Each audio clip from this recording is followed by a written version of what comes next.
আহলে হাদিসরা বেদাত বলতে বলতে বলতে বলতে ইবাদত করার কোনো ইবাদতই রাখেনি।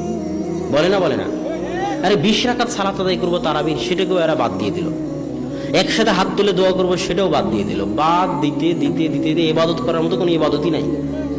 বলে না তাদেরকে বলেন যে ভাই আপনি সারা কোরআন খুঁজেন তো, সারা কোরআনে আল্লাহ কোথায় বলেছে যে আমি দেখতে চাই তোমাদের মধ্যে কে বেশি আমল করে?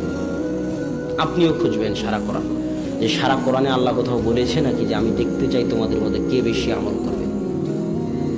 কোরআন খুঁজেন, সারা কোরআন খুঁজে দেখবেন আল্লাহ যেখানে আমলের কথা বলেছে ওখানেই বলেছে মান আমিলা আমালান সালেহ, যে সৎ আমল করবে। আল্লাহ বলেনি যে অধিক আমল করবে, আল্লাহ বলেছে যে সৎ আমল করবে।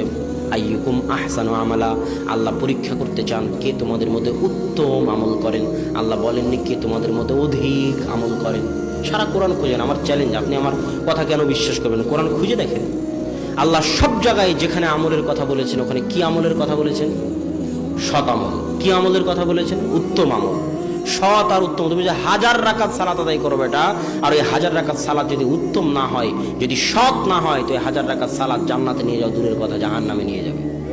আর যদি একটা সিজদাও সৎ আর উত্তম হয়, তো একটা সিজদায় জান্নাতে নিয়ে যাবে। সৎ উত্তম কেমনে হয়? 2টা শর্ত থাকলে সৎ উত্তম হয়। 1, ইখলাস থাকতে হবে, আল্লাহর সন্তুষ্টির জন্য হতে হবে। 2, আল্লাহ রসুলের সুন্নাত অনুযায়ী হতে হবে।